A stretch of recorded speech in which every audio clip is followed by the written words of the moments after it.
नमस्कार दोस्तों, स्वागत है आपका हमारे चैनल पर, जहां हम जीवन को बेहतर बनाने वाली बातों पर चर्चा करते हैं। आज मैं आपके लिए एक ऐसी कहानी लेकर आया हूं जो शायद आपकी सोच और आपके जीवन दोनों को बदल सकती है। दोस्तों, क्या आप जानते हैं कि आपके अंदर बैठा हुआ एक छोटा सा विचार, एक नन्हा सा बीज आपके पूरे जीवन को, आपकी पूरी वास्तविकता को बदल सकता है। आज की कहानी एक ऐसे ही युवक की है जो खुद को दुनिया का सबसे निकम्मा इंसान समझता था। उसे लगता था कि उसका जीवन व्यर्थ है, वो किसी काम का नहीं। लेकिन फिर कुछ ऐसा हुआ, उसके विचारों की दिशा ऐसी बदली कि वो एक गुमनाम, निराश युवक से एक महान शिक्षक बन गया। कैसे? यही तो जानना है हमें। तो कुर्सी की पेटी बांध लीजिए, क्योंकि ये सफर रोमांचक होने वाला है।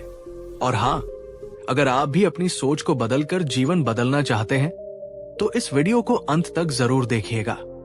बीच बीच में मैं आपसे कुछ सवाल भी पूछूंगा, जिनके जवाब आप कमेंट्स में दे सकते हैं।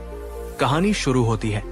कहानी एक समय की बात है। एक छोटे से गांव में रोहन नाम का एक युवक रहता था। रोहन के मन में हमेशा एक ही ख्याल घूमता रहता था, मैं निकम्मा हूं। ये विचार उसके मन में इतना गहरा बैठ गया था कि वो सचमुच वैसा ही बनता जा रहा था। सुबह देर से उठता, कोई काम करने का मन नहीं करता, ना किसी से मिलता जुलता, बस अपने कमरे में गुमसुम पड़ा रहता। उसके माता पिता भी उसकी इस हालत से परेशान थे। वे उसे बहुत समझाते, लेकिन रोहन पर कोई असर नहीं होता। रोहन के दोस्त आगे बढ़ रहे थे, कोई अच्छी नौकरी कर रहा था, कोई अपना व्यवसाय। उन्हें देखकर रोहन और भी हीन भावना से भर जाता।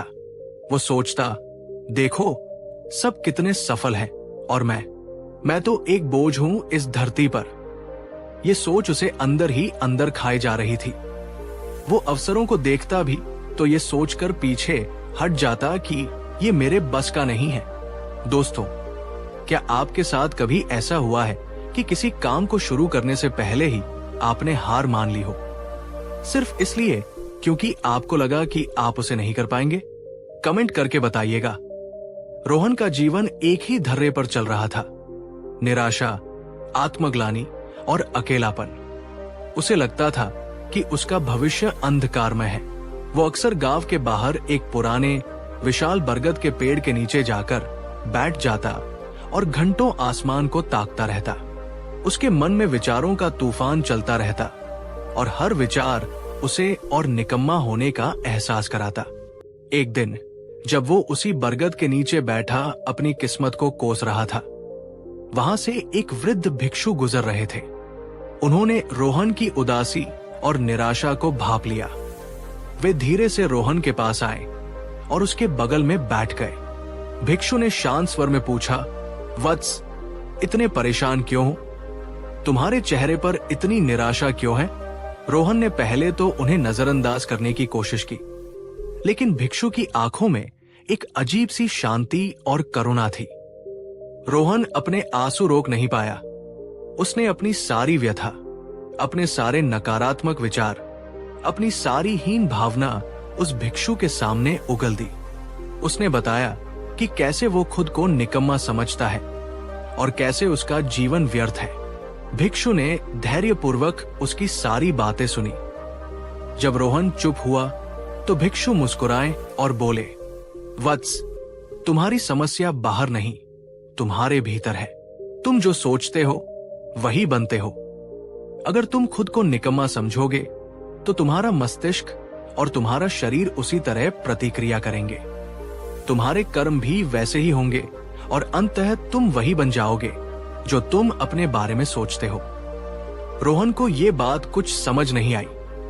उसने कहा, परंतु मैं तो सचमुच निकम्मा हूं। मैंने आज तक कोई ऐसा काम नहीं किया जिससे किसी को लाभ हुआ हो या मुझे सफलता मिली हो।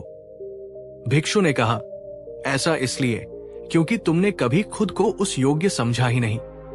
तुमने अपने मन में मैं निकम्मा हूं का बीज इतना गहरा बो दिया है कि अब वो एक विशाल वृक्ष बन चुका है, जिसकी छाया ने तुम्हारे आत्मविश्वास के सूरज को ढक लिया है। आपका मन एक बगीचे की तरह है।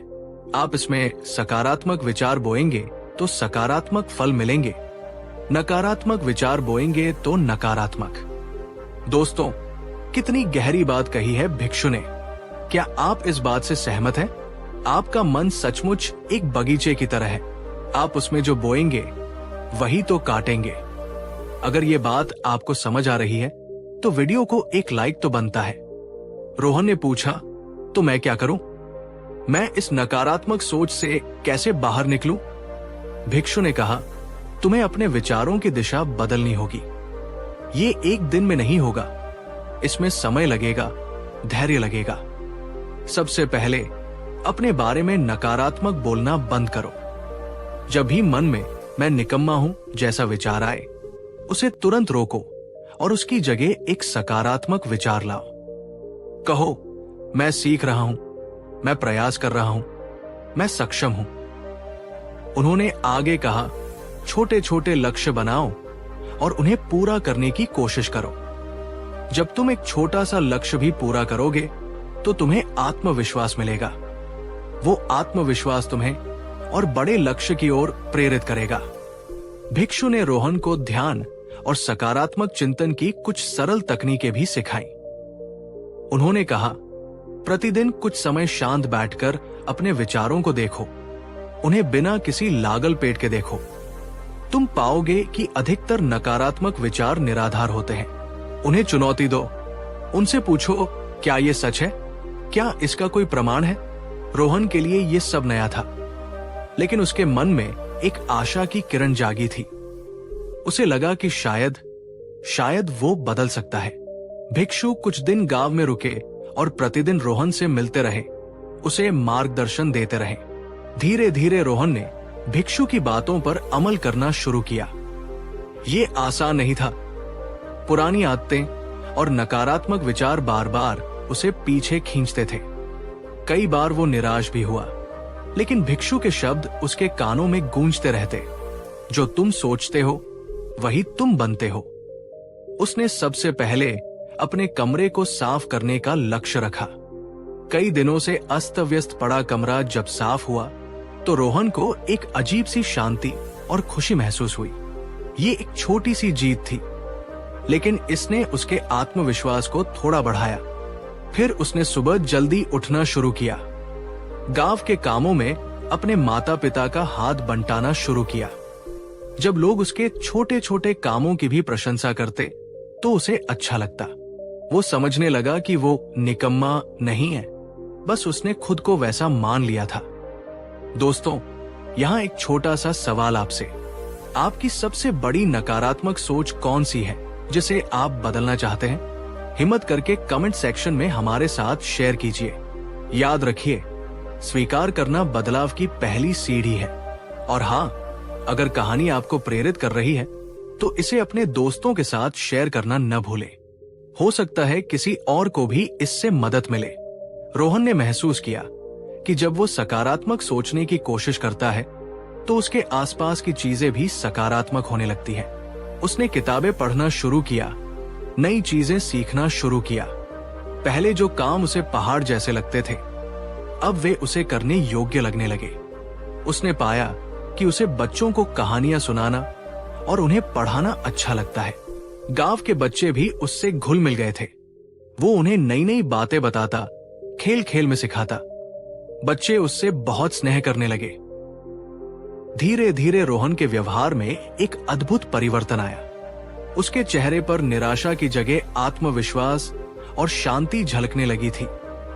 वो अब खुद को निकम्मा नहीं समझता था। वो समझ गया था कि हर इंसान में कोई ना कोई खूबी होती है, बस उसे पहचानने और निखारने की जरूरत होती है। कुछ वर्षों बाद वही रोहन, जो कभी खुद को निकम्मा समझता था, गांव का सबसे प्रिय शिक्षक बन गया। दूर दूर से लोग अपने बच्चों को उसके पास शिक्षा के लिए भेजने लगे। उसने एक छोटी सी पाठशाला खोली, जहां वो न केवल किताबी ज्ञान देता, बल्कि बच्चों को अच्छे संस्कार, सकारात्मक सोच और आत्मविश्वास का पाठ भी पढ़ाता था। वो अक्सर अपने छात्रों को अपनी कहानी सुनाता और कहता, बच्चों, याद रखना, तुम्हारे विचार ही तुम्हारी दुनिया बनाते हैं। अगर तुम सोचोगे कि तुम सफल हो सकते हो तो तुम अवश्य सफल होगे। अगर तुम सोचोगे कि तुम कुछ नहीं कर सकते तो तुम सचमुच कुछ नहीं कर पाओगे। इसलिए हमेशा सकारात्मक सोचो, बड़े सपने देखो और उन्हें पूरा करने के लिए मेहनत करो। एक दिन वही वृद्ध भिक्षु फिर से उस गांव में आए। उन्होंने रोहन को बच्चों से घिरा, आत्मविश्वास से भरा और ज्ञान बांटते देखा तो उनकी आंखों में खुशी के आंसू आ गए। रोहन ने भिक्षु को प्रणाम किया और कहा, गुरुदेव, ये सब आपके मार्गदर्शन और उस एक शक्तिशाली मंत्र जो तुम सोचते हो वही तुम बनते हो के कारण ही संभव हुआ है। आपने मेरे जीवन को एक नई दिशा दी। भिक्षु मुस्कुराए और बोले, वत्स, मैंने तुम्हें केवल मार्ग दिखाया था, उस पर चले तुम स्वयं हो। तुमने अपने विचारों की शक्ति को पहचाना और उसका सही उपयोग किया। तुम इस प्रशंसा के सच्चे हकदार हो। तो दोस्तों, ये थी रोहन की कहानी, एक ऐसे युवक की कहानी जिसने अपनी सोच को बदलकर अपने जीवन को बदल डाला। बुद्ध का वो कथन कितना सत्य है ना? जो तुम सोचते हो वही तुम बनते हो। रोहन की कहानी हमें सिखाती है कि हमारे विचार ही हमारी वास्तविकता का निर्माण करते हैं। अगर हम नकारात्मक सोचेंगे तो हमारा जीवन निराशा और असफलता से भर जाएगा।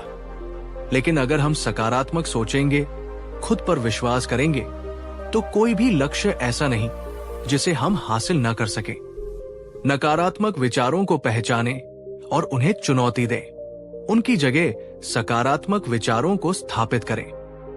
छोटे छोटे लक्ष्य बनाएं और उन्हें पूरा करें। आत्मविश्वास बढ़ाएं। याद रखें, आप अपनी सोच से कहीं ज्यादा काबिल हैं। ये यात्रा आसान नहीं होगी। इसमें समय लगेगा, धैर्य लगेगा, लेकिन यकीन मानिए, परिणाम अद्भुत होंगे। जैसे रोहन ने अपने जीवन को बदला, वैसे आप भी बदल सकते हैं। तो आज से ही अपनी सोच पर काम करना शुरू कीजिए। अपने मन के बगीचे में सकारात्मकता, आशा और आत्मविश्वास के बीज बोइए और फिर देखिए कि आपका जीवन कैसे खिल उठता है। आपको ये कहानी कैसी लगी? क्या इसने आपको प्रेरित किया? कमेंट करके हमें जरूर बताइए। आपके विचार हमारे लिए बहुत महत्वपूर्ण हैं। और अगर आपको ये वीडियो पसंद आया हो तो इसे लाइक करना न भूलें। अपने दोस्तों और परिवार के साथ शेयर करें ताकि वे भी इस प्रेरणादायक संदेश से लाभान्वित हो सके। और हाँ, अगर आपने अभी तक हमारे चैनल को सब्सक्राइब नहीं किया है तो जल्दी से सब्सक्राइब कर लें और बेल आइकॉन को भी दबा दें ताकि आप हमारे आने वाले ऐसे ही ज्ञानवर्धक वीडियोस को मिस न करें। आप भविष्य में किन विषयों पर वीडियो देखना चाहेंगे ये भी हमें कमेंट में बता सकते हैं। याद रखिएगा, सोच बदलो, जीवन बदलेगा। अपना बहुमूल्य समय देने के लिए धन्यवाद। मिलते हैं अगले वीडियो में एक नई सोच, एक नई प्रेरणा के साथ। तब तक सकारात्मक रहें, खुश रहें। नमस्कार। कहानी 2। दोस्तों, ये काश शब्द कितना छोटा सा है, पर इसमें कितनी बड़ी पीड़ा, कितना बोझ छिपा होता है ना? काश मैंने वो नौकरी कर ली होती, काश मैंने उससे अपने दिल की बात कह दी होती, काश मैंने वो मौका जाने नहीं दिया होता। हम में से कितने लोग अतीत की इन काश वाली गलियों में भटकते रहते हैं और वर्तमान का सुनहरा पल खो देते हैं। ये जो हर बात पर पछताने की आदत है, ये ओवरथिंकिंग की सबसे बड़ी बीमारियों में से एक है। ये हमारे मन को एक ऐसे दलदल में फंसा देती है जहां सिवाय निराशा और आत्मग्लानि के कुछ हासिल नहीं होता। लेकिन क्या हो अगर मैं आपसे कहूं कि इस दलदल से बाहर निकलने का एक अचूक रास्ता है, एक ऐसा मार्ग जो स्वयं तथागत बुद्ध ने दिखाया था, एक ऐसा ज्ञान जो इस काश के जाल को जड़ से काट सकता है। आज हम एक ऐसी ही कहानी सुनेंगे, एक ऐसे व्यक्ति की जो हर पल इसी काश में जीता था और फिर कैसे बुद्ध के वचनों ने उसके जीवन को रूपांतरित कर दिया। तो तैयार हो जाइए एक ऐसी यात्रा के लिए जो शायद आपके सोचने का ढंग और जीवन जीने का तरीका बदल दे। और हाँ, वीडियो को अंत तक जरूर देखिएगा, क्योंकि हम न केवल कहानी सुनेंगे बल्कि उन सूत्रों पर भी बात करेंगे जिन्हें अपनाकर आप भी इस पछतावे के बोझ से मुक्त हो सकते हैं। और अगर आप भी इस काश की बीमारी से जूझ रहे हैं या किसी ऐसे को जानते हैं जो इससे परेशान है, तो ये वीडियो उनके लिए संजीवनी बूटी साबित हो सकता है। तो लाइक का बटन अभी से दबा दीजिए, क्योंकि ये ज्ञान अनमोल है। कहानी शुरू होती है। बहुत समय पहले श्रावस्ती नगरी के पास एक गांव में आनंद नाम का एक व्यक्ति रहता था। आनंद स्वभाव से अच्छा था, मेहनती भी था, लेकिन उसके मन में एक अजीब सी बेचैनी हमेशा बनी रहती थी। उसकी समस्या थी अतीत। वो हमेशा अतीत में जीता था और हर छोटी बड़ी बात पर पछताता रहता था। आनंद सुबह उठता तो सोचता, काश मैं कल रात जल्दी सो गया होता तो आज ज्यादा तरोताजा महसूस करता। वो अपने काम पर जाता तो किसी पुरानी गलती को याद करके दुखी होता, काश मैंने उस ग्राहक से वैसे बात न की होती। घर लौटता तो पत्नी से हुई किसी पुरानी बहस को याद करके मन ही मन कुत्ता, काश मैंने उस दिन उसकी बात मान ली होती। उसका पूरा जीवन इन काश और अगर के इर्द गिर्द घूमता था। उसके दोस्त, परिवार के लोग उसे समझाते कि जो बीत गया सो बीत गया, अब आगे देखो। लेकिन आनंद की सुई अतीत पर ही अटकी रहती थी। इस निरंतर पछतावे ने उसके वर्तमान को धूमिल कर दिया था। वो न तो आज के सुखों का आनंद ले पाता था, न ही भविष्य के लिए कोई ठोस योजना बना पाता था। उसकी आंखों में हमेशा एक उदासी, एक अधूरापन झलकता था। दोस्तों, क्या आपके जीवन में भी कोई ऐसा काश है जो आपको बार बार परेशान करता है? अगर आप सहज महसूस करें तो कमेंट्स में हमारे साथ शेयर कर सकते हैं। याद रखिए, अपनी भावनाओं को व्यक्त करना भी उन्हें हल्का करने का एक तरीका है। आनंद की हालत दिन ब दिन बिगड़ती जा रही थी। उसे नींद कम आती, खाने में अरुचि हो गई थी और वो हर समय चिड़चिड़ा रहने लगा था। उसे लगता था कि उसका जीवन असफलताओं और गलत फैसलों का एक पुलिंदा मात्र है। वो खुद को कोसता रहता था। एक दिन गांव में ये खबर फैली कि तथागत बुद्ध अपने भिक्षु संघ के साथ पास ही के जेतवन विहार में ठहरे हुए हैं। लोग दूर दूर से उनके दर्शन और उपदेश सुनने आ रहे थे। आनंद के एक मित्र ने उसे भी बुद्ध के पास चलने का आग्रह किया। पहले तो आनंद ने मना कर दिया। उसे लगा कि उसकी समस्याओं का कोई समाधान नहीं है, लेकिन मित्र के बार बार कहने पर वो अन्य मन से तैयार हो गया।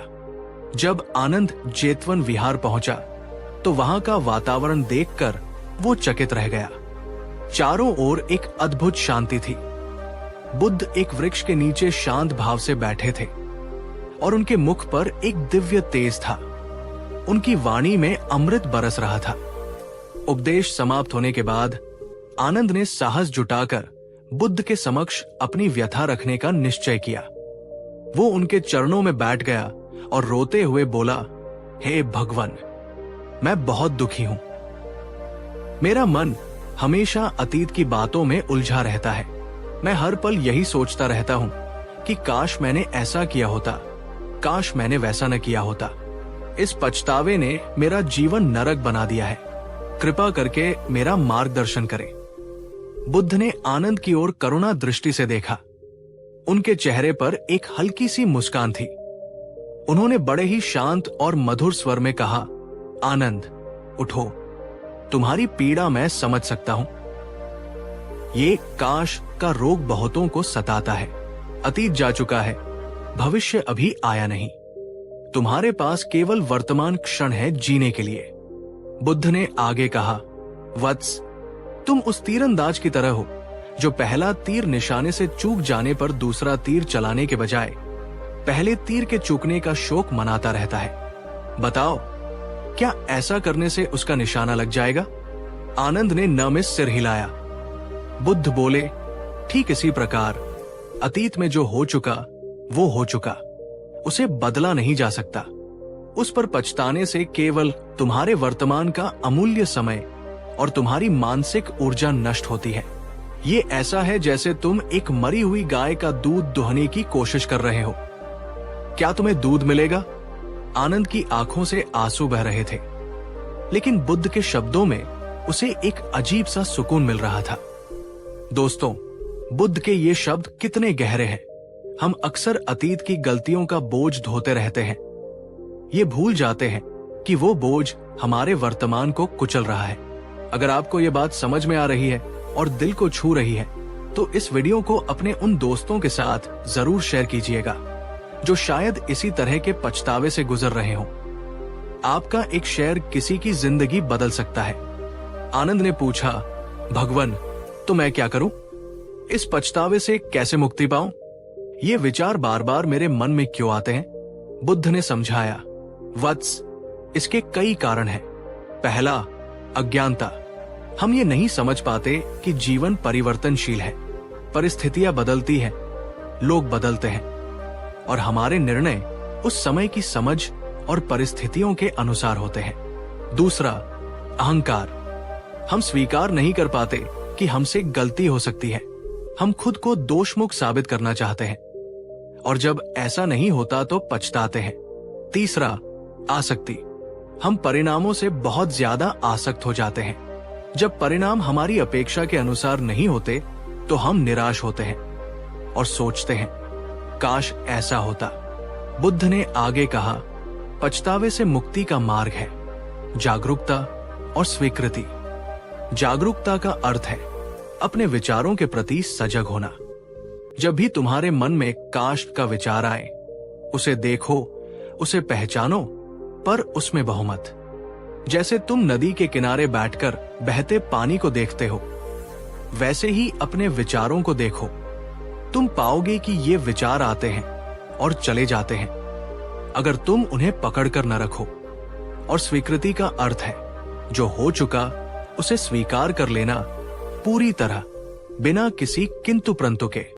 ये स्वीकार करना कि हाँ, मुझसे गलती हुई थी या परिस्थितियां वैसी थी, लेकिन वो अतीत था, अब मैं वर्तमान में हूं। उन्होंने एक और महत्वपूर्ण बात कही, वत्स, अतीत से सीखो पर उसमें जियो मत। हर अनुभव, चाहे अच्छा हो या बुरा, एक सीख देता है। उस सीख को ग्रहण करो और आगे बढ़ो।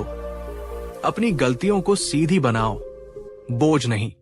आनंद ने बुद्ध के उपदेशों को अपने जीवन में उतारना शुरू किया। ये आसान नहीं था। पुरानी आदतें उसे बार बार पीछे खींचती थी। काश के विचार अब भी आते थे, लेकिन अब आनंद उनके प्रति सजग था। वो उन्हें पहचानता था और बुद्ध के वचनों को याद करता था। वो ध्यान का नियमित अभ्यास करने लगा। धीरे धीरे उसने महसूस किया कि उसके मन में एक अद्भुत शांति आने लगी है। काश के विचार अब उसे उतना परेशान नहीं करते थे। वो अतीत की घटनाओं को एक दर्शक की तरह देखने लगा था, उनसे सीख लेने लगा था। उसका ध्यान वर्तमान पर केंद्रित होने लगा था। वो अपने काम को अधिक कुशलता से करने लगा, अपने परिवार के साथ समय बिताने का आनंद लेने लगा। कुछ महीनों बाद आनंद फिर बुद्ध के दर्शन के लिए गया। इस बार उसके चेहरे पर उदासी नहीं, बल्कि एक शांत मुस्कान और आत्मविश्वास था। उसने बुद्ध के चरणों में सिर झुकाकर कहा, भगवन, आपके वचनों ने मेरे जीवन को बदल दिया। मैंने काश के बोझ से मुक्ति पाली है। अब मैं समझ गया हूं कि सच्चा सुख अतीत या भविष्य में नहीं, बल्कि वर्तमान क्षण में है। बुद्ध मुस्कुराए और बोले, आनंद, ये परिवर्तन तुमने स्वयं अपने प्रयास से लाया है। मैंने तो केवल मार्ग दिखाया था। याद रखो, तुम्हारा मन ही तुम्हारा सबसे बड़ा मित्र भी है और सबसे बड़ा शत्रु भी। इसे साधना सीखो तो जीवन आनंदमय हो जाएगा। तो दोस्तों, ये थी आनंद की कहानी और बुद्ध की वो शिक्षा जिसने उसे पछतावे के अंतहीन चक्र से बाहर निकाला। कितनी अद्भुत और व्यावहारिक शिक्षा है ना? जो हो चुका उसे बदला नहीं जा सकता, उस पर शोक करना व्यर्थ है। अपने काश वाले विचारों के प्रति सजग हो, उन्हें देखें पर उनमें उलझे नहीं। अतीत की घटनाओं और अपनी गलतियों को स्वीकार करें। ये शक्ति का प्रतीक है, कमजोरी का नहीं। आपका जीवन अभी इसी क्षण में है। अपनी पूरी ऊर्जा और ध्यान वर्तमान पर लगाएं। अतीत से सीखें, उसमें जिए नहीं। हर अनुभव एक शिक्षक है, उससे सबक लें और आगे बढ़ें। ध्यान का अभ्यास करें, ये मन को शांत करने और वर्तमान में केंद्रित रहने में मदद करता है। दोस्तों, ये समझना महत्वपूर्ण है कि पछतावा एक स्वाभाविक मानवीय भावना है, लेकिन जब ये हम पर हावी हो जाए और हमारे वर्तमान को नष्ट करने लगे, तब ये एक समस्या बन जाती है। बुद्ध का मार्ग हमें इसी समस्या से उबरने की राह दिखाता है। तो मेरा आपसे एक सवाल है, बुद्ध की इन शिक्षाओं में से कौन सी बात आपको सबसे ज्यादा उपयोगी लगी, जिसे आप आज से ही अपने जीवन में अपनाना चाहेंगे? नीचे कमेंट सेक्शन में अपने विचार हमारे साथ जरूर साझा करें। आपके अनुभव दूसरों के लिए भी प्रेरणा बन सकते हैं। अगर आपको आनंद की ये कहानी और बुद्ध की शिक्षाएं पसंद आई और आपको लगता है कि इससे आपके जीवन में या किसी और के जीवन में सकारात्मक बदलाव आ सकता है, तो कृपया इस वीडियो को एक बड़ा सा लाइक दें। इसे अपने प्रियजनों, दोस्तों और सोशल मीडिया पर शेयर करें ताकि ये ज्ञान अधिक से अधिक लोगों तक पहुंच सके। और अगर आप ऐसे ही जीवन को बदलने वाले विचारों और कहानियों से जुड़े रहना चाहते हैं, तो हमारे चैनल को सब्सक्राइब करना न भूलें। और हाँ, वो जो घंटी वाला बटन, बेल आइकॉन है, उसे भी दबा दें ताकि जब भी हम कोई नया वीडियो अपलोड करें, आपको तुरंत सूचना मिल जाए। याद रखिएगा, आपका हर काश आपके वर्तमान की एक अनमोल सांस चुरा लेता है। तो आज से ही अपने काश को अब में बदलने का संकल्प लें। आपका बहुमूल्य समय देने के लिए बहुत बहुत धन्यवाद। मिलते हैं अगले वीडियो में एक नई सोच, एक नई ऊर्जा के साथ। तब तक वर्तमान में जिए, खुश रहें और जागरूक रहें। नमस्कार। कहानी 3। दोस्तों, क्या आपके साथ कभी ऐसा होता है कि आपका दिमाग एक विचार से दूसरे विचार पर कूदता रहता है, बिना किसी निष्कर्ष पर पहुंचे? क्या करूं?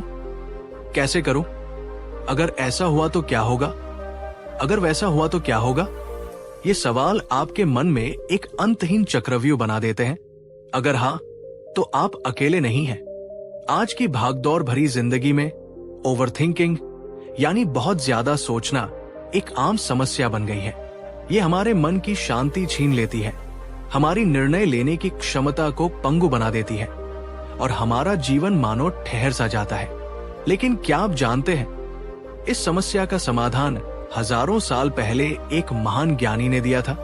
आज हम एक ऐसे ही युवक की कहानी सुनेंगे जो इसी बहुत सोचने की बीमारी से ग्रस्त था, और फिर कैसे तथागत बुद्ध के एक साधारण से दिखने वाले उत्तर ने उसके जीवन की दिशा ही बदल दी। तो अगर आप भी अपने विचारों के जाल में उलझे रहते हैं और इससे बाहर निकलने का रास्ता ढूंढ रहे हैं, तो ये वीडियो आपके लिए है।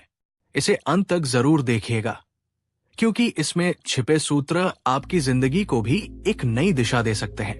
और हाँ, अगर आप भी इस समस्या से जूझ रहे हैं, तो कमेंट में हमें हाँ लिखकर जरूर बताइएगा। देखते हैं हम कितने साथी हैं। कहानी शुरू होती है।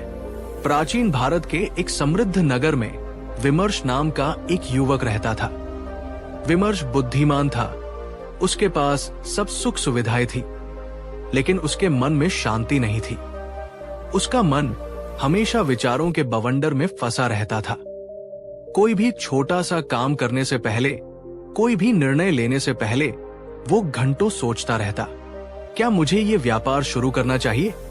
अगर सफल नहीं हुआ तो लोग क्या कहेंगे? क्या मुझे उस मित्र से अपनी समस्या कहनी चाहिए? कहीं वो मेरा मजाक न उड़ाए। ये रास्ता सही है या वो? अगर गलत चुन लिया तो सारी मेहनत बेकार हो जाएगी।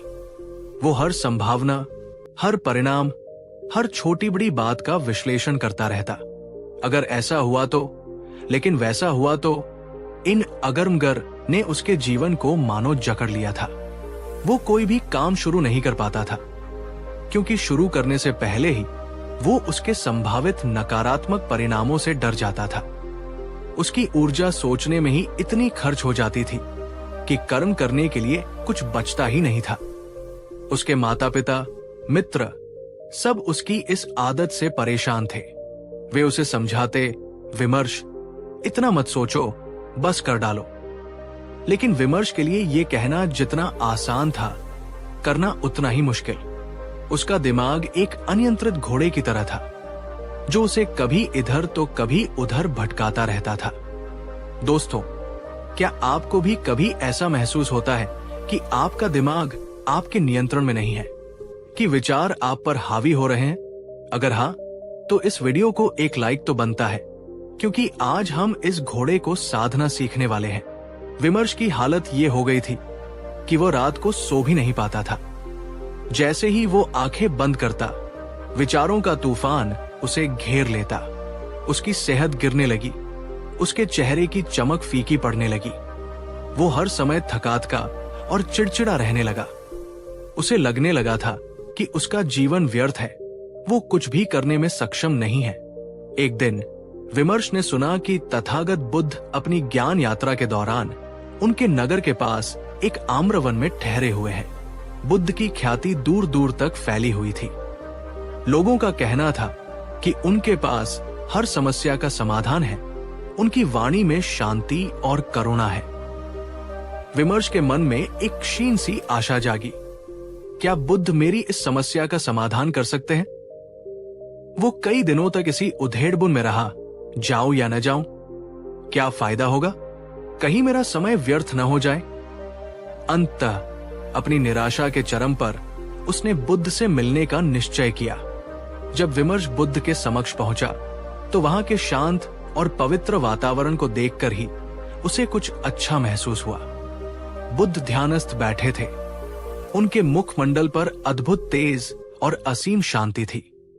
कुछ देर प्रतीक्षा करने के बाद जब बुद्ध ने अपनी आंखें खोली, तो विमर्श ने हाथ जोड़कर भरे गले से कहा, भगवान, मैं बहुत परेशान हूं। मेरा मन हर समय सोचता रहता है। छोटी सी बात हो या बड़ी, मैं घंटों सोचता रहता हूं। क्या करूं, कैसे करूं, अगर ऐसा हुआ तो क्या होगा? इस निरंतर सोचने के कारण मैं कोई निर्णय नहीं ले पाता, कोई काम शुरू नहीं कर पाता। मेरा जीवन ठहर गया है। कृपा करके मेरा मार्गदर्शन करें। मैं इस अत्यधिक सोचने से कैसे छुटकारा पाऊं? बुद्ध ने विमर्श की ओर अत्यंत करुणा और प्रेम से देखा। उनके चेहरे पर एक हल्की रहस्यमयी मुस्कान थी। उन्होंने कुछ क्षण मौन रहकर विमर्श को देखा, मानो उसके अंतर्मन को पथ रहे हों। फिर उन्होंने अत्यंत सरल और शांत स्वर में केवल एक वाक्य कहा, वत्स, सोचना बंद मत करो, बस करना शुरू करो। जो विचार आए उसे कर्म में बदलो। अगर कर्म का विचार आए तो कर डालो। बुद्ध ने समझाया, वत्स, तुम्हारे मन में जो विचारों का बवंडर है, वो इसलिए है क्योंकि तुम उन्हें केवल मन में ही घुमाते रहते हो, उन्हें कर्म का रूप नहीं देते। विचार ऊर्जा है। जब ये ऊर्जा बाहर निकलने का मार्ग नहीं पाती, तो वो अंदर ही अंदर घूमती है और तुम्हें बेचैन करती है। तुम सोचते हो, क्या ये काम करूं? और फिर उसके लाभानी में उलझ जाते हो। इसकी बजाय अगर वो काम तुम्हें सही लगता है, तो उसे छोटे रूप में ही सही करना शुरू कर दो। जब तुम कर्म करोगे तो तुम्हें अनुभव मिलेगा। वो अनुभव तुम्हें आगे का रास्ता दिखाएगा। सोचना कर्म का स्थान नहीं ले सकता। दोस्तों, बुद्ध का ये उत्तर कितना सरल है, पर कितना गहरा। सोचना बंद मत करो, बस करना शुरू करो। हम अक्सर सही समय, सही योजना, सही मूड का इंतजार करते रहते हैं और सोचते ही रह जाते हैं। बुद्ध कह रहे हैं, वो पहला कदम उठाओ। क्या आप इस बात से सहमत हैं? अगर हां, तो कमेंट में पहला कदम लिखकर बताइए। और इस ज्ञान को अपने दोस्तों तक पहुंचाने के लिए शेयर बटन दबाना न भूलें। विमर्श बुद्ध के इस उत्तर से थोड़ा चकित हुआ। उसे लगा था कि बुद्ध उसे कोई जटिल ध्यान विधि या कोई गहरा दार्शनिक सिद्धांत बताएंगे, लेकिन ये उत्तर तो बहुत ही सीधा साधा था। उसने पूछा, भगवान, पर अगर मेरा कर्म गलत हुआ तो? अगर मैं असफल हो गया तो? बुद्ध मुस्कुराए, वत्स, असफलता जैसी कोई चीज नहीं होती। या तो तुम सफल होते हो या तुम सीखते हो। हर कर्म, चाहे उसका परिणाम तुम्हारी अपेक्षा के अनुसार हो या न हो, तुम्हें कुछ न कुछ सिखाता है। वो सीख तुम्हारे अगले कर्म को बेहतर बनाती है। लेकिन अगर तुम कर्म ही नहीं करोगे तो सीखोगे कैसे? तुम्हारा मन एक तालाब की तरह है, बुद्ध ने आगे समझाया। जब तुम उसमें कंकड़, विचार फेंकते रहते हो और उसे हिलाते रहते हो, विश्लेषण करते रहते हो, तो वो गंदला हो जाता है। तुम्हें उसमें अपना प्रतिबिंब भी साफ दिखाई नहीं देता। लेकिन जब तुम तालाब को शांत होने देते हो, कर्म करके विचारों को दिशा देते हो, तो मिट्टी नीचे बैठ जाती है और पानी स्वच्छ हो जाता है। तब तुम्हें स्पष्टता मिलती है। बुद्ध ने उसे वर्तमान में जीने और जागरूकता के साथ कर्म करने का महत्व समझाया। जब तुम कोई काम कर रहे हो तो अपना पूरा ध्यान उसी काम पर लगाओ। अतीत के पछतावों और भविष्य की चिंताओं को छोड़ दो। अगर तुम भोजन कर रहे हो तो केवल भोजन करो, उसके स्वाद, उसकी गंध को महसूस करो। अगर तुम चल रहे हो तो केवल चलो, अपने पैरों के स्पर्श को धरती पर महसूस करो। जब तुम्हारा मन पूरी तरह से वर्तमान कर्म में लगेगा तो व्यर्थ के विचारों के लिए स्थान ही नहीं बचेगा। विमर्श ने बुद्ध के उपदेशों को हृदय से लगा लिया। उसने निश्चय किया कि अब वो सोचेगा कम, करेगा ज्यादा। ये बदलाव आसान नहीं था। पुरानी आदतें उसे बार बार पीछे खींचती थी। जब भी वो कोई काम शुरू करने लगता, मन में वही अगरमगर्ग के विचार उमड़ने लगते। लेकिन अब वो बुद्ध के शब्दों को याद करता, करना शुरू करो। उसने छोटे छोटे कामों से शुरुआत की। जो काम वो महीनों से टाल रहा था, उसे करने का बीड़ा उठाया। उसने अपनी दिनचर्या बनाई और उसमें छोटे छोटे लक्ष्य रखे। जब वो एक छोटा सा काम भी पूरा करता तो उसे एक अजीब सी संतुष्टि और आत्मविश्वास महसूस होता। ये आत्मविश्वास उसे अगला कदम उठाने के लिए प्रेरित करता। उसने पाया कि जब वो कर्म करने लगता है तो विचारों का कोलाहल शांत हो जाता है। कर्म उसे व्यस्त रखता था और उसे सोचने का व्यर्थ समय नहीं मिलता था। और सबसे बड़ी बात, कर्म करने से उसे परिणाम मिलते थे। कभी सफलता, कभी सीख, दोनों ही उसे आगे बढ़ने में मदद कर रहे थे। दोस्तों, यहां एक छोटा सा सवाल आपके लिए। ऐसा कौन सा एक काम है जिसे आप बहुत दिनों से सोच आ रहे हैं पर कर नहीं पा रहे हैं? आज बुद्ध की इस शिक्षा से प्रेरणा लेकर क्या आप उसे शुरू करने का संकल्प लेंगे? हमें कमेंट में बताइए। विमर्श ने अपने एक पुराने शौक, चित्रकला, को फिर से शुरू किया, जिसे उसने ये सोचकर छोड़ दिया था कि मैं उतना अच्छा नहीं हूं। पहले उसके हाथ काम पे, रंग सही नहीं लगे, लेकिन वो लगा रहा। धीरे धीरे उसके चित्रों में निखार आने लगा। उसे अपनी कला में आनंद मिलने लगा। उसने अपने एक मित्र के साथ मिलकर एक छोटा सा व्यवसाय शुरू करने का सोचा था, पर सालों से सिर्फ सोच ही रहा था। अब उसने पहला कदम उठाया। उसने बाजार का अध्ययन किया, योजना बनाई और हिम्मत करके काम शुरू कर दिया। मुश्किलें आई, चुनौतियां भी, लेकिन वो उनसे घबराया नहीं, बल्कि उनसे सीखा और आगे बढ़ता गया। कुछ वर्षों में विमर्श का जीवन पूरी तरह बदल चुका था। वो अब एक सफल व्यवसायी और एक प्रसन्नचित्त व्यक्ति था। उसके चेहरे पर अब वो पुरानी चिंता और बेचैनी नहीं, बल्कि आत्मविश्वास और शांति झलकती थी। वो अब भी सोचता था, लेकिन उसकी सोच रचनात्मक होती थी, समस्या का समाधान खोजने वाली होती थी, न कि उसे उलझाने वाली। उसने ओवरथिंकिंग को राइट थिंकिंग में बदल दिया था। एक दिन वो फिर बुद्ध के दर्शन के लिए उसी आम्रवन में गया। बुद्ध अब भी वही शांत भाव से बैठे थे। विमर्श ने उनके चरणों में प्रणाम किया और कहा, भगवान, आपके उस एक सरल उत्तर ने मेरा जीवन बदल दिया। करना शुरू करो। ये मंत्र मेरे लिए संजीवनी साबित हुआ। मैं आपके प्रति कृतज्ञ हूं। बुद्ध ने मुस्कुराकर कहा, विमर्श, ये परिवर्तन तुमने स्वयं अपने पुरुषार्थ से लाया है। तुमने अपने विचारों को कर्म की दिशा दी और कर्म ने तुम्हें मुक्ति का मार्ग दिखाया। याद रखो, जीवन सोचने के लिए नहीं, जीने के लिए है और जीना कर्म में है। कहानी समाप्त होती है। तो दोस्तों, ये थी विमर्श की कहानी और बुद्ध की वो अद्भुत शिक्षा जो हमें ओवरथिंकिंग के जाल से बाहर निकाल सकती है। कितना सीधा और शक्तिशाली संदेश है ना? उदास स्माइली, करना शुरू करो, विचारों को कर्म में बदलो, पहला कदम उठाओ, चाहे वो कितना भी छोटा क्यों न हो। कर्म से अनुभव, अनुभव से स्पष्टता, केवल सोचने से नहीं, करने से रास्ता साफ होता है। असफलता एक सीख है, गलतियों से डरो मत, वे तुम्हें बेहतर बनाती है। जो भी करो पूरे ध्यान और जागरूकता से करो। विचार ऊर्जा है, उन्हें दिशा दो। कर्म विचारों को सकारात्मक दिशा देता है।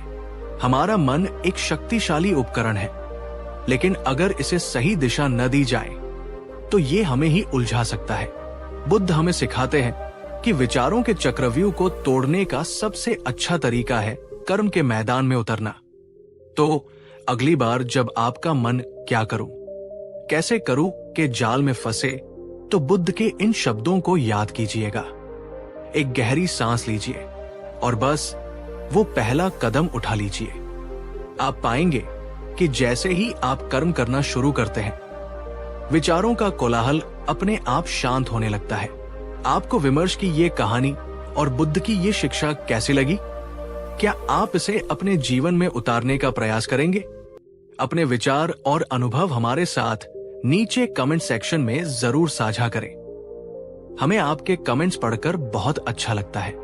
और अगर ये वीडियो आपके दिल को छू गया हो, अगर इसने आपको कोई नई दिशा दी हो, तो इसे एक जोरदार लाइक देना न भूलें। इसे अपने उन सभी दोस्तों और प्रियजनों के साथ शेयर करें जो शायद इसी तरह की ओवरथिंकिंग की समस्या से जूझ रहे हों। आपका एक शेयर किसी की जिंदगी में बहुत बड़ा बदलाव ला सकता है। और हाँ, अगर आपने अभी तक हमारे परिवार यानी हमारे चैनल को सब्सक्राइब नहीं किया है, तो कृपया अभी कर लें और साथ में वो जो नोटिफिकेशन वाली घंटी है उसे भी दबा दें, ताकि हमारे भविष्य के प्रेरणादायक वीडियोस आप तक सबसे पहले पहुंचे। याद रखिएगा, सोचना जरूरी है पर सही दिशा में, और सही दिशा कर्म से मिलती है। आपका बहुमूल्य समय देने के लिए बहुत बहुत धन्यवाद। मिलते हैं अगले वीडियो में एक नई कहानी, एक नई प्रेरणा के साथ। तब तक सोचते रहिए पर उससे ज्यादा करते रहिए। नमस्कार। कहानी 4। दोस्तों, क्या आपने कभी सोचा है कि हमारे जीवन में जो दुख है, जो पीड़ा है, उसका असली स्रोत क्या है? हम अक्सर बाहरी परिस्थितियों को, दूसरे लोगों को या अपनी किस्मत को दोष देते हैं। लेकिन क्या हो अगर मैं आपसे कहूं कि हमारे दुखों का सबसे बड़ा कारण कहीं बाहर नहीं, बल्कि हमारे अपने भीतर है, हमारी अपनी सोच में।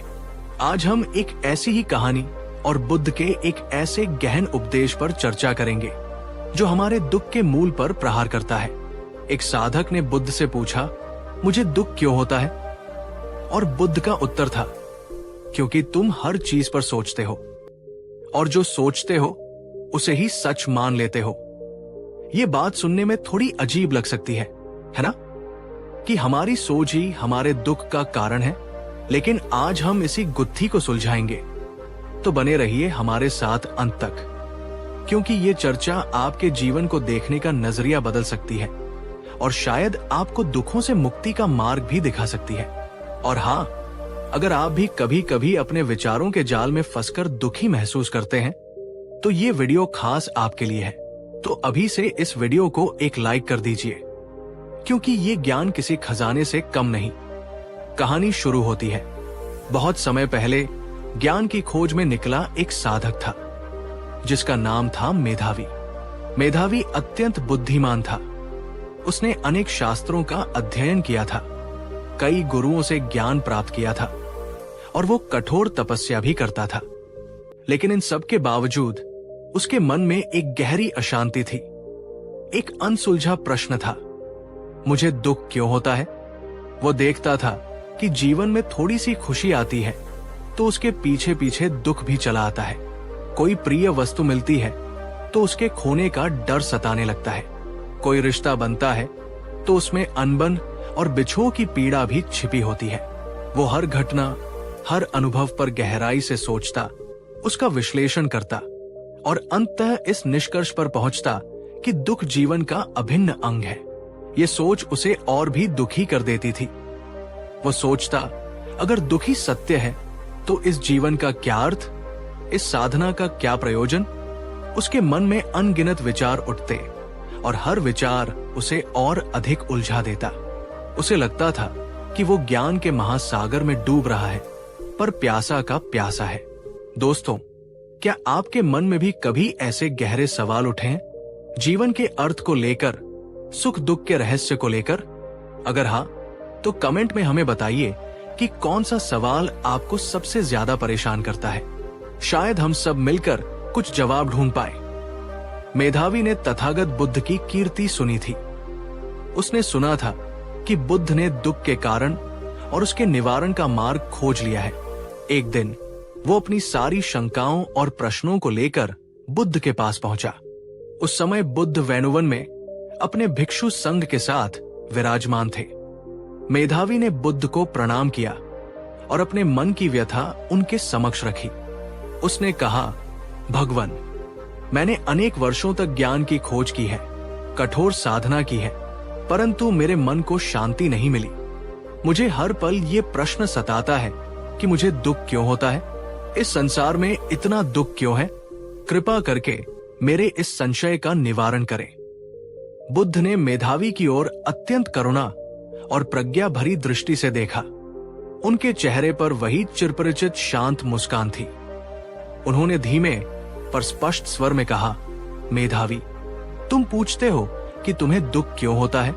इसका उत्तर तुम्हारे प्रश्न में ही छिपा है।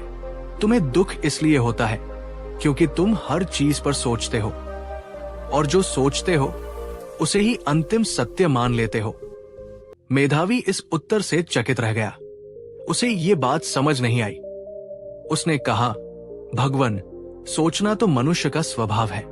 अगर हम सोचेंगे नहीं तो ज्ञान कैसे प्राप्त करेंगे, सत्य को कैसे जानेंगे। बुद्ध ने समझाया, वत्स, सोचने में कोई बुराई नहीं है। विचार मन का स्वाभाविक कार्य है। समस्या तब उत्पन्न होती है जब तुम अपने विचारों से तादात्म्य कर लेते हो, जब तुम उन्हें पकड़कर बैठ जाते हो और उन्हें ही वास्तविकता मान लेते हो। देखो, बुद्ध ने एक उदाहरण दिया। मान लो रास्ते में तुम्हें एक रस्सी पड़ी मिलती है। अंधेरे में तुम उसे देखकर सोचते हो, ये सांप है। जैसे ही तुम ये सोचते हो, तुम्हारे मन में भय उत्पन्न होता है। तुम्हारा हृदय तेजी से धड़कने लगता है, तुम्हें पसीना आने लगता है। ये दुख, ये भय कहां से आया? रस्सी से नहीं, ये तुम्हारे विचार से आया कि ये सांप है, और तुम्हारे उस विचार को सत्य मान लेने से आया। अगर तुम रुककर ध्यान से देखते या प्रकाश में देखते तो तुम्हें पता चलता कि वो रस्सी है, सांप नहीं। तब तुम्हारा भय, तुम्हारा दुख अपने आप समाप्त हो जाता। दोस्तों, बुद्ध का ये उदाहरण कितना सटीक है।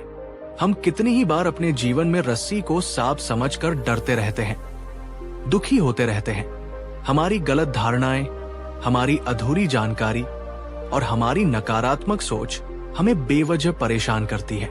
अगर ये बात आपको समझ आ रही है तो इस वीडियो को अपने उन दोस्तों के साथ जरूर शेयर कीजिएगा जो छोटी छोटी बातों पर बहुत ज्यादा सोचते हैं और परेशान होते हैं। बुद्ध ने आगे समझाया, मेधावी, तुम्हारा मन निरंतर विचारों का जाल बुनता रहता है। तुम अतीत की घटनाओं के बारे में सोचते हो और पछताते हो या उनसे चिपके रहते हो। तुम भविष्य की कल्पनाएं करते हो और चिंतित या उत्साहित होते हो। इस प्रक्रिया में तुम वर्तमान क्षण को खो देते हो, जो एकमात्र सत्य है। तुम किसी व्यक्ति के व्यवहार को देखते हो और सोचते हो, उसने मेरा अपमान किया। ये तुम्हारा विचार है, तुम्हारी व्याख्या है। हो सकता है उसका इरादा कुछ और हो या वो अपनी किसी परेशानी में हो, लेकिन तुम अपने विचार को सच मानकर क्रोधित और दुखी हो जाते हो। तुम परिस्थितियों को देखते हो और सोचते हो, ये मेरे साथ ही क्यों होता है, मैं ही क्यों इतना भाग्यहीन हूं। ये भी तुम्हारा विचार है। तुम्हारी अपनी बनाई हुई कहानी है। तुम इस कहानी को सच मानकर आत्महत्या और निराशा में डूब जाते हो। मेधावी ध्यान से सुन रहा था। उसे धीरे धीरे बुद्ध की बातों की गहराई समझ में आने लगी थी। उसने पूछा, भगवान, तो क्या हमें सोचना बंद कर देना चाहिए? ये कैसे संभव है? बुद्ध मुस्कुराए। नहीं वत्स, सोचना बंद नहीं करना है। विचारों को रोकना न तो संभव है, न ही आवश्यक। तुम्हें अपने विचारों का साक्षी होना सीखना है, उन्हें देखना है जैसे तुम आकाश में तैरते बादलों को देखते हो, बिना उनसे जुड़े, बिना उन्हें पकड़े। जब कोई विचार उठे, उसे देखो, पहचानो कि ये केवल एक विचार है, एक मानसिक घटना है, परम सत्य नहीं। उससे पूछो, क्या ये सच है? क्या मेरे पास इसका कोई ठोस प्रमाण है? तुम पाओगे कि तुम्हारे अधिकांश दुखदायी विचार या तो अतीत की स्मृतियों पर आधारित है या भविष्य की निराधार कल्पनाओं पर। बुद्ध ने उसे विपश्यना ध्यान की विधि सिखाई, जिसमें अपने विचारों और संवेदनाओं के प्रति जागरूकता विकसित की जाती है, बिना किसी प्रतिक्रिया के। उन्होंने कहा, जब तुम अपने विचारों के प्रति जागरूक हो जाओगे, जब तुम उन्हें सत्य मानना बंद कर दोगे, तो वे तुम पर हावी नहीं हो पाएंगे। तुम समझ जाओगे कि तुम अपने विचारों से अलग हो, तुम उनके दृष्टा हो। और सबसे महत्वपूर्ण बात, मेधावी, बुद्ध ने अपनी बात समाप्त करते हुए कहा, तुम जो सोचते हो वही तुम अनुभव करते हो। अगर तुम दुख के बारे में सोचोगे, नकारात्मकता के बारे में सोचोगे, तो तुम्हारा जीवन दुख और नकारात्मकता से भर जाएगा। अगर तुम करुणा, मैत्री और शांति के बारे में सोचोगे, तो तुम्हारा जीवन उन्हीं गुणों से प्रकाशित होगा। मेधावी को अपने प्रश्नों का उत्तर मिल गया था।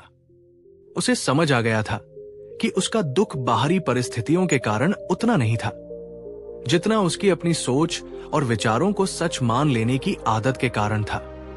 उसने बुद्ध के चरणों में सिर झुकाया और कहा, भगवान, आपने मेरी आंखें खोल दी। आज मुझे दुख के असली मूल का ज्ञान हुआ। मैं आपके बताए मार्ग पर चलकर अपने विचारों का स्वामी बनने का प्रयास करूंगा। मेधावी ने बुद्ध से दीक्षा ली और भिक्षु संघ में शामिल हो गया। उसने विपश्यना और आनापानसती का गहन अभ्यास किया। धीरे धीरे उसने अपने विचारों के खेल को समझना शुरू किया। उसने सीखा कि कैसे नकारात्मक विचारों को पहचानना है, उन्हें चुनौती देनी है और उन्हें सकारात्मक विचारों से बदलना है। कुछ वर्षों की साधना के बाद मेधावी के मन से अशांति और दुख के बादल छंट गए। उसके चेहरे पर वही शांति और करुणा झलकने लगी जो उसने बुद्ध के चेहरे पर देखी थी। वो जान गया था कि सच्चा सुख विचारों से परे वर्तमान क्षण की जागरूकता में है।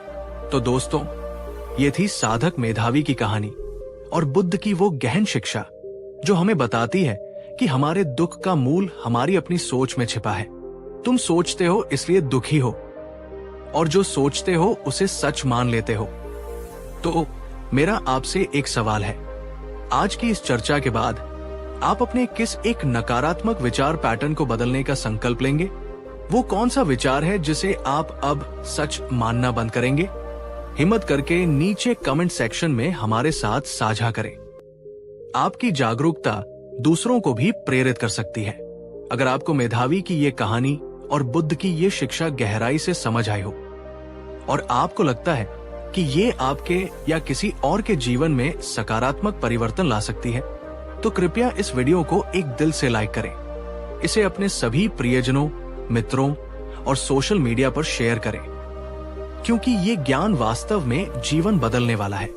और यदि आप हमारे चैनल पर नए हैं या अभी तक सब्सक्राइब नहीं किया है, तो कृपया अभी सब्सक्राइब कर लें और साथ ही नोटिफिकेशन बेल को भी ऑन कर दें, ताकि आप हमारे आने वाले ऐसे ही ज्ञानवर्धक और प्रेरणादायक वीडियोस को कभी मिस न करें। याद रखिए, आपकी सोच आपकी दुनिया बनाती है। अपनी सोच को बदलिए और आपकी दुनिया बदल जाएगी। आपका बहुमूल्य समय हमें देने के लिए आपका बहुत बहुत धन्यवाद। मिलते हैं अगले वीडियो में एक नई अंतर्दृष्टि, एक नई शांति के साथ। तब तक अपने विचारों के प्रति सजग रहें और आनंदित रहें। नमस्कार। कहानी 5। दोस्तों, क्या आपने कभी सोचा है कि महान विजेता कौन होते हैं? क्या वे जो कभी हारते नहीं, या वे जो हर हार के बाद और भी मजबूती से खड़े होते हैं, अपनी गलतियों से सीखते हैं और अंततः विजय का वर्ण करते हैं? आज हम एक ऐसे ही योद्धा की कहानी सुनेंगे जो हर लड़ाई हारता था। उसका आत्मविश्वास टूट चुका था। उसे लगता था कि वो कभी जीत नहीं पाएगा। लेकिन फिर उसकी भेंट तथागत बुद्ध से हुई और बुद्ध के कुछ शब्दों ने उसके जीवन और उसकी युद्ध नीति को पूरी तरह बदल दिया। वो जान गया कि असली हार जाना नहीं, बल्कि हार से कुछ न सीखना है। तो अगर आप भी जीवन की किसी चुनौती में बार बार असफल हो रहे हैं, अगर आपको लगता है कि आप हार मान चुके हैं, तो ये वीडियो आपके लिए एक संजीवनी बूटी साबित हो सकता है। इसे अंत तक जरूर देखिएगा, क्योंकि ये कहानी आपको सिखाएगी कि हर हार में जीत का एक बीज छिपा होता है। और हाँ, अगर आप किसी ऐसे योद्धा को जानते हैं जिसे इस प्रेरणा की जरूरत है, तो उसे ये वीडियो शेयर करना न भूलें। कहानी शुरू होती है। बहुत समय पहले एक शक्तिशाली राज्य में अजय नाम का एक युवा योद्धा रहता था। अजय के मन में अपने राज्य की सेवा करने और एक महान योद्धा बनने की प्रबल इच्छा थी। उसने वर्षों तक कठोर प्रशिक्षण लिया था। उसके शरीर में बल था और उसके हृदय में साहस भी। लेकिन एक अजीब सी विडंबना थी। अजय हर महत्वपूर्ण लड़ाई हार जाता था। चाहे वो द्वंद्व युद्ध हो या सेना की कोई छोटी सी टुकड़ी का नेतृत्व, परिणाम हमेशा निराशाजनक होता। हर हार के बाद अजय का आत्मविश्वास और भी टूट जाता। वो घंटों अपनी हार का विश्लेषण करता, लेकिन उसे समझ नहीं आता था कि गलती कहाँ हो रही है। वो अपनी तलवारबाजी का अभ्यास और बढ़ा देता, अपनी शारीरिक शक्ति पर और काम करता, लेकिन अगली लड़ाई में फिर वही नतीजा। उसके साथी योद्धा उस पर तरस खाते, कुछ उसका मजाक भी उड़ाते। उसके सेनापति भी उससे निराश रहने लगे थे। अजय खुद को एक बोझ समझने लगा था। उसे लगने लगा था कि उसका जीवन व्यर्थ है। वो अपने राज्य के किसी काम का नहीं। वो रात रात भर सो नहीं पाता था। हार के दृश्य उसकी आंखों के सामने घूमते रहते थे। दोस्तों, क्या आपने कभी जीवन में ऐसी स्थिति का सामना किया है जब लगातार असफलताओं ने आपके आत्मविश्वास को पूरी तरह से हिला दिया हो? जब आपको लगा हो कि आप कुछ भी सही नहीं कर सकते?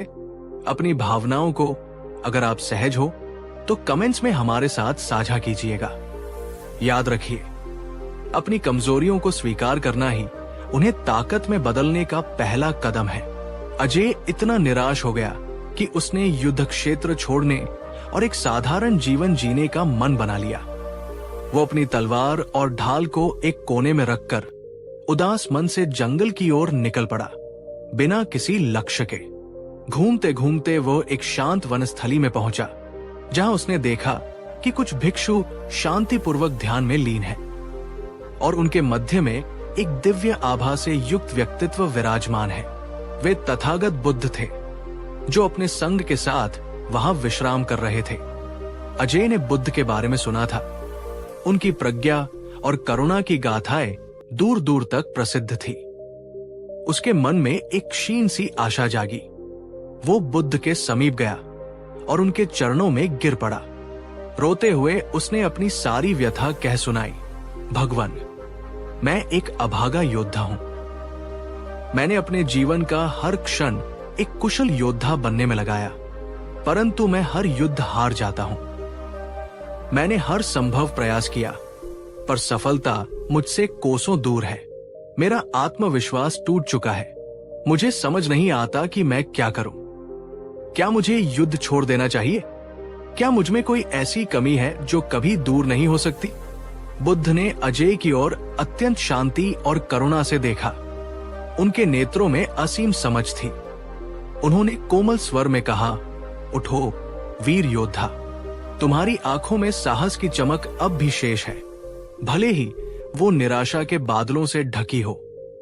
बुद्ध ने आगे कहा, वत्स, तुम कहते हो कि तुम हर युद्ध हार जाते हो। मुझे ये बताओ, अपनी हर हार के बाद तुम क्या करते हो? अजय ने कहा, भगवान, मैं दुखी होता हूं, निराश होता हूं। मैं अपनी किस्मत को कोसता हूं, अपनी क्षमताओं पर संदेह करता हूं।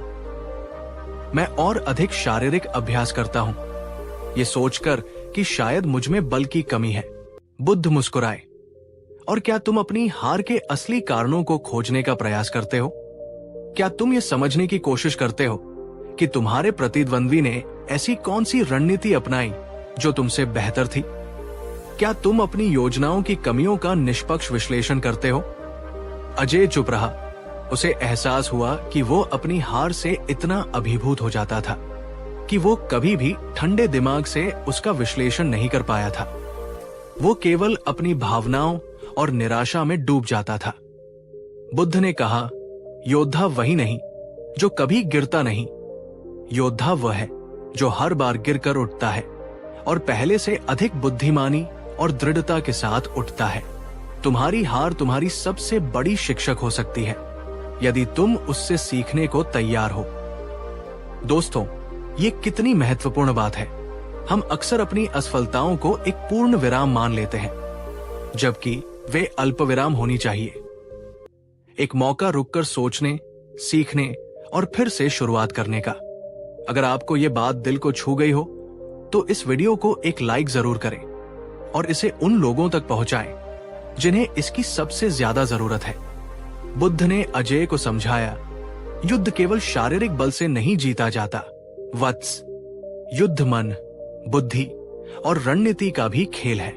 अपनी हर हार को एक पहेली की तरह देखो जिसे तुम्हें सुलझाना है। उन्होंने उसे कुछ सूत्र दिए। भावनाओं से ऊपर उठो। हार के तुरंत बाद निराशा, क्रोध या आत्महत्या में डूबने के बजाय अपने मन को शांत करो। भावनाओं के आवेश में सही विश्लेषण नहीं हो सकता। निष्पक्ष विश्लेषण करो। अपनी रणनीति, अपने प्रतिद्वंद्वी की रणनीति, युद्ध भूमि की परिस्थितियां और अपनी सेना की कमियों और शक्तियों का बिना किसी पूर्वाग्रह के विश्लेषण करो। कहाँ चूक हुई? क्या बेहतर किया जा सकता था? प्रतिद्वंद्वी से सीखो। तुम्हारा प्रतिद्वंद्वी तुमसे जीता, इसका अर्थ है कि उसने कुछ तुमसे बेहतर किया। अहंकार को त्याग कर उसकी रणनीति, उसकी चालों से सीखो। छोटी छोटी बातों पर ध्यान दो। कभी कभी हार का कारण कोई बड़ी गलती नहीं, बल्कि छोटी छोटी चूकों का सिलसिला होता है। उन पर ध्यान दो। नई रणनीतियां बनाओ।